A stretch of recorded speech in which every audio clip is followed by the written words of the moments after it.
Hey everybody, this is Russ from Retro Game Core. So we have a mini PC to check out today, and this here is called the NucBox 5. And this is an updated version of one you've probably seen before. A lot of these run the Intel Celeron J4125 processor. Well, this one's had quite a facelift. It's now running the 11th generation N5105 processor, and features a lot of nice improvements over the others, including a bunch of handy ports, Wi-Fi 6, and Bluetooth 5.2. Now there's a couple different ways that you can get this device. First would be to go to the GMKtec website and just buy it directly from them. And they've given me a coupon code which I'll put in the video description. But it's also available right now on Amazon too. And this one will also have periodic coupons. I've seen this device selling for as low as $250 over the past couple weeks. But either way, I would expect to pay up to $300 for the low-end model, which comes with 256 gigs of storage, and it can also be upgraded to 512. And so in this video, we're going to focus on PC gaming and retro game emulation on this little box. At under $300, I think the best comparison would be something like the Nvidia Shield TV Pro. And so we're going to see of whether or not the price difference between the two matches the amount of performance you're going to get too. And I think you'll be pleasantly surprised. And so without any further delay,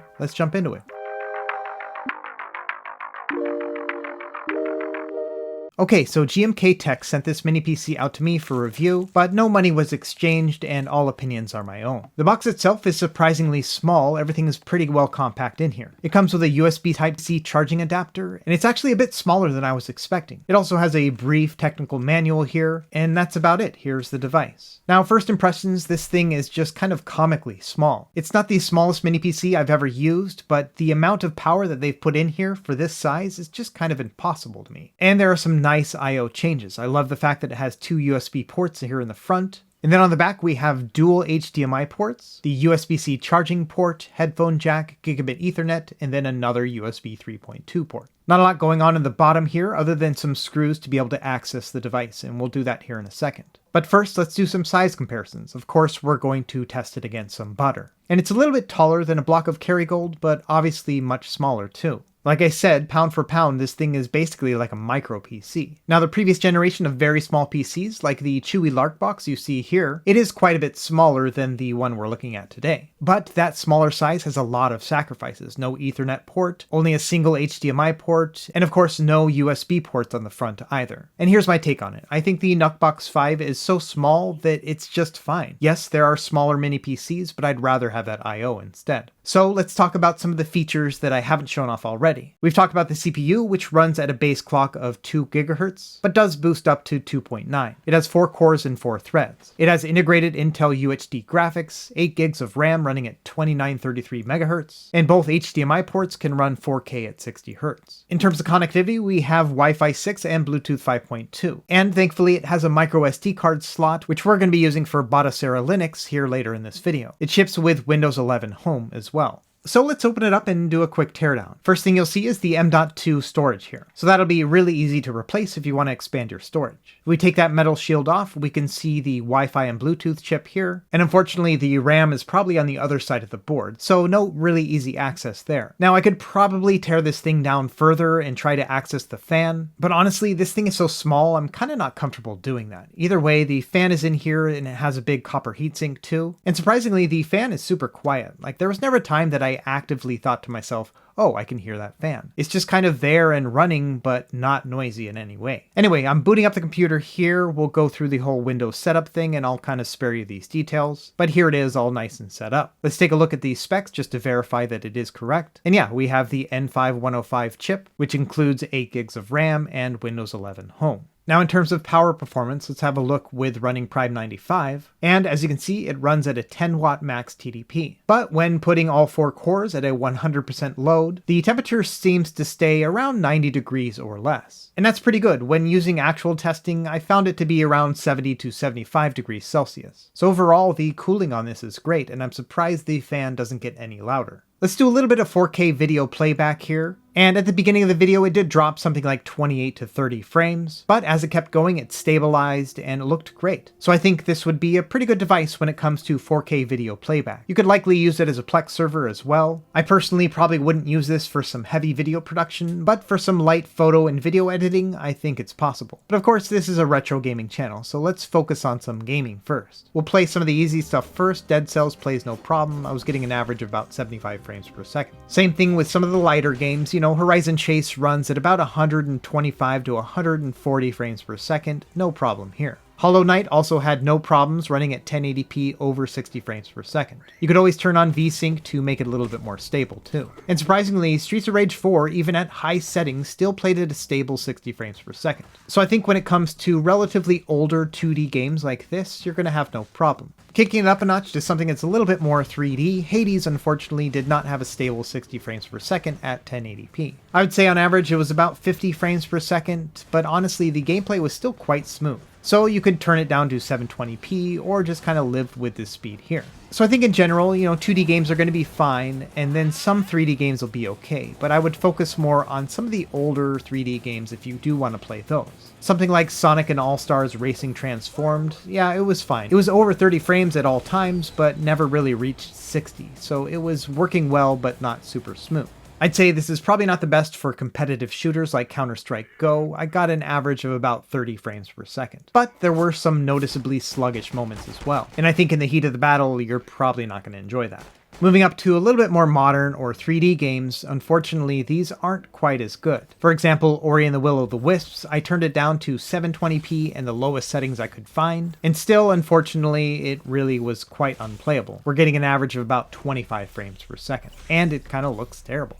I tried out Skyrim Special Edition via Microsoft Game Pass, and even on low settings, unfortunately it got about 15 frames per second. The game's speed didn't really slow down, but it just felt kind of choppy. And then trying out Minecraft Java Edition, this one was also not super smooth either. For the most part, it did stay around 60 frames per second, and often ran higher than that, but there would just be some moments where it would dip down to something even as low as 28 frames per second. And so not an ultra smooth experience, but I would still say this is relatively playable. But unfortunately, some games were just not playable at all. For example, Halo Reach, using the Master Chief Collection here, even at the lowest settings possible, it actually crashed on me. And so I think that's a good sign that this is about the limit of PC gaming on this device. I would stick with 2D games and some indie platformers, things like that, and you're going to have a great time. Everything else might be a little bit of a compromise. Okay, that's enough for PC gaming. Let's get into emulation. We're going to actually start with RetroArch here, and we're going to just run some of the really low-end stuff and then kind of move our way up. So I installed RetroArch, added a bunch of playlists, and we'll just start kind of going through the systems. We'll start with Game Boy, and as expected, this one runs just great.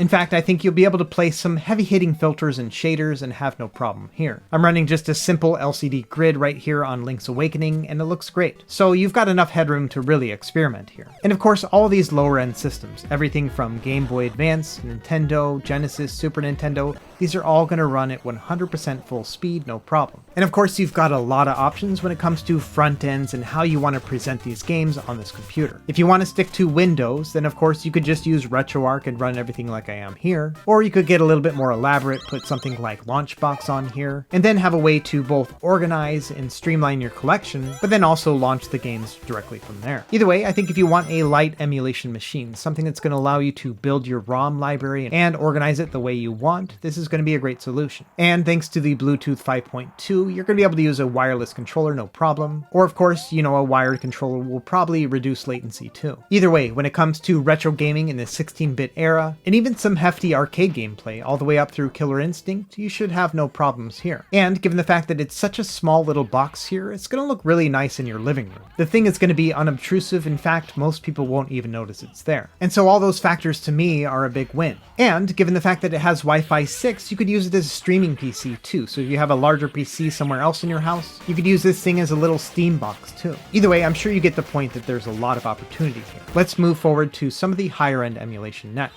PlayStation 1, no problem here. I'm using the Swan Station core still in RetroArch with a 720p upscale. And the frame rate is so high and the overhead is so low that you can probably go up to 1080p on some games too. For Nintendo 64, I kept everything at the native resolution of 480p, but as you can see here, running RetroArch with the Mupen 64 Plus core, everything's running just fine. Even some of those harder to run games like Killer Instinct Gold, no problem. I ended up spending more time playing Nintendo 64 than I anticipated just because it was so smooth and nice. In fact, I even let my youngest son play a little bit too, so this is him here playing Super Mario 64. He's actually not half bad at this game. He just finished Super Mario Odyssey, and so, at 6 years old, he's got some pretty good chops.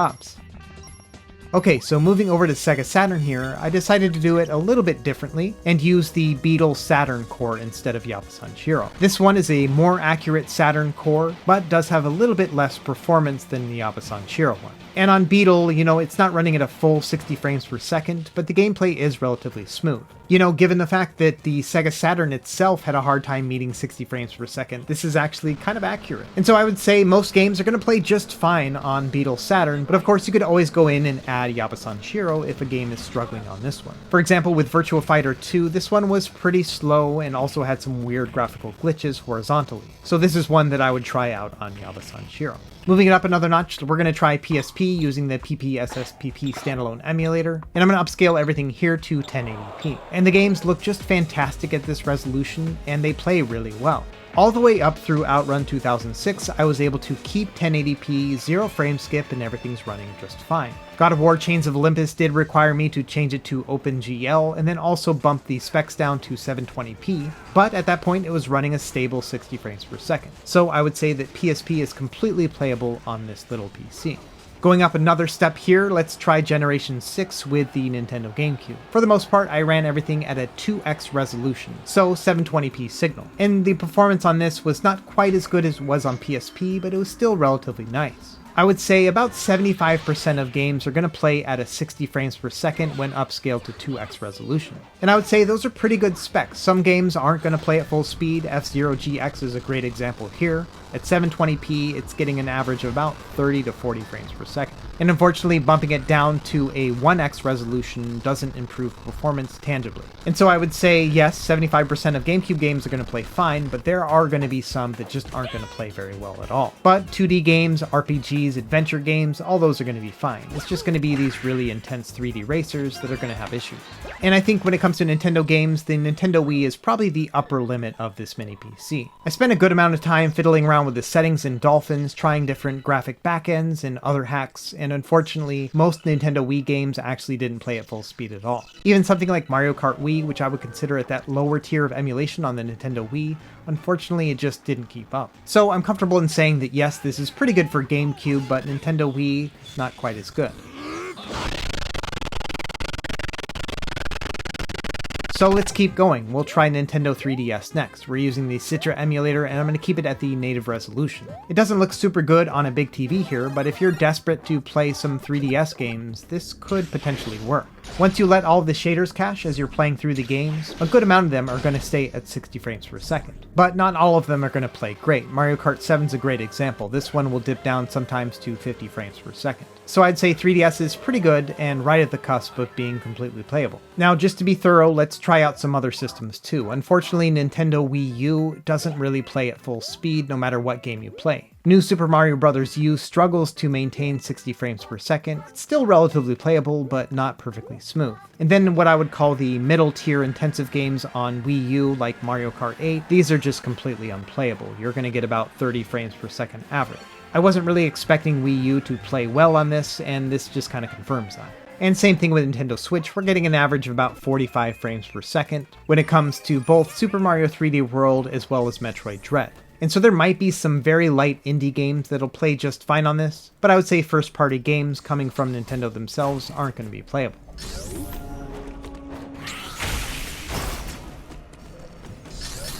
Okay, enough Nintendo talk, let's move over to Sony next. We're going to start with PS2. And PS2 is kind of a mixed bag here. I'd be comfortable in saying about 50% of the catalog is going to be playable at a native resolution. So those easier to play games, Final Fantasy X or Maximo, these are going to be just fine. But again, only about 50% of the catalog is going to be smooth like this. Once you start getting into those middle tier games, things like Grand Theft Auto 3 or Tekken 5, you're going to run into some tangible slowdown, and it's going to be up to you whether or not you find this acceptable.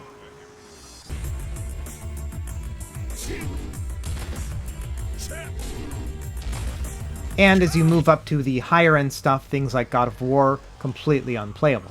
And so I would say that PS2 performance is a little bit disappointing here, given the fact that GameCube can play about 75% of the catalog no problem. Having only 50% of the PS2 catalog is a bit disappointing. I don't think it's the end of the world. After all, we do have to accept concessions when it comes to such a small little mini PC for this price, but man, it would have been awesome if PS2 was great too.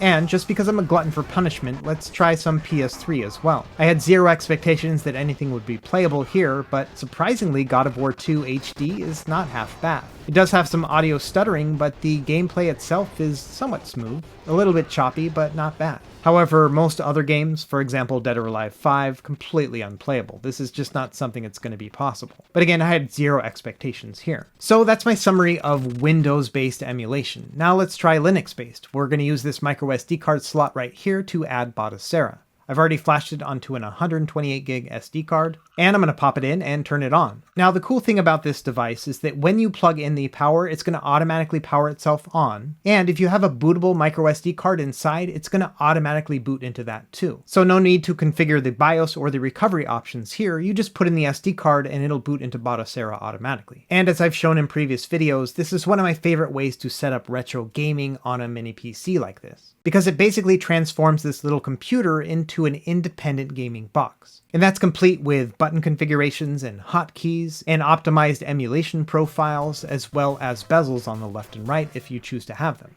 And so I think if you're interested in building a small Batocera box, this device is going to have a lot of nice features that are going to help you along the way. The fact that it auto boots into Batocera with a micro SD card inside is super handy, and I would expect through this platform here to be able to run up through GameCube with the same performance that you would find on Windows. But it's packaged in a much easier way. You don't have to worry about installing and configuring a front end, this thing has its own. And so just to kind of make things easier on everyone, I've made this quick color code box here. This shows you the expected performance between Batocera and Windows. And as you can see, the expected performance is kind of the same all the way up through GameCube. I did find that 3DS was a little bit worse on Batocera than Windows, but not by much. However, as you get past that, then Windows will probably give you a little bit better performance. For example, with PS2, you can use things like DirectX in Windows, and unfortunately you won't have that option in Batocera. But like I said, overall, GameCube is going to be great on this no matter what operating system you choose to use. Okay, so let's summarize how I feel about this device. We'll do what I like and what I don't like.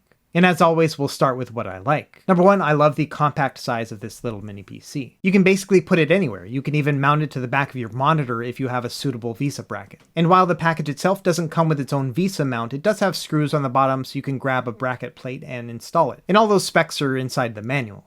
I also like that they've expanded the ports from previous models. Probably my favorite part of it is having that Ethernet port, and it makes it really handy when it comes to connecting everything up. And I would say at under $300, the price to performance on this is pretty great. Of course, you could totally beat it out by buying a used PC tower and souping it up for under $300, but that's kind of not the point. This thing is super small and travel friendly. On top of that, and probably most importantly to me, it's very living room friendly too. This thing is so small I could throw it right next to a Roku box and no one would know the difference. And like I mentioned earlier, it's surprisingly quiet. Even when I was pushing it well beyond its own limits, I never actually audibly heard the fan going. If I put my hand up to it, I could feel the air flowing, but it wasn't something that was loud. And finally, I love the fact that this thing is so Batocera friendly. The fact that the micro SD card just auto boots into that operating system is super handy for those who aren't really comfortable jumping into the BIOS. But of course, no device is perfect, so let's nitpick a few of the things that I don't like about the device. Number one, I was kind of disappointed about the PS2 performance. The previous generation of devices did okay with maybe about half of the games in the GameCube catalog at a native resolution. And so I was hoping that we would see some pretty big increases in GameCube and PS2 across the board. And honestly, GameCube is a lot better. You can do 2x resolution for about 75% of the catalog. But PS2 performance remains at about 50% of the catalog at a native resolution. And so I think we're going to need one more generation of these really small PCs to get something that's going to give you really solid PS2 performance in this tiny form factor. Now the device comes with 8 gigs of RAM, but I kind of wish that it had something more. Even 12 gigs of RAM would have been a little bit better and made the device a little bit snappier when it comes to things like video editing. I think it's plenty when it comes to everyday use, but if you really wanted to use this as a primary PC, you're going to be limited by these 8 gigs. And finally, I also wish there was a bare bones option available for this device too. I think if it just didn't come with a hard drive at all, you could still use it as an independent Batocera box thanks to that micro SD card slot. And so for those who do want to use this exclusively for Batocera, it would have been nice to maybe shave off $50 off the price and not worry about the internal hard drive at all. Now that's a really niche example, but all the same, it would have been cool if that was available.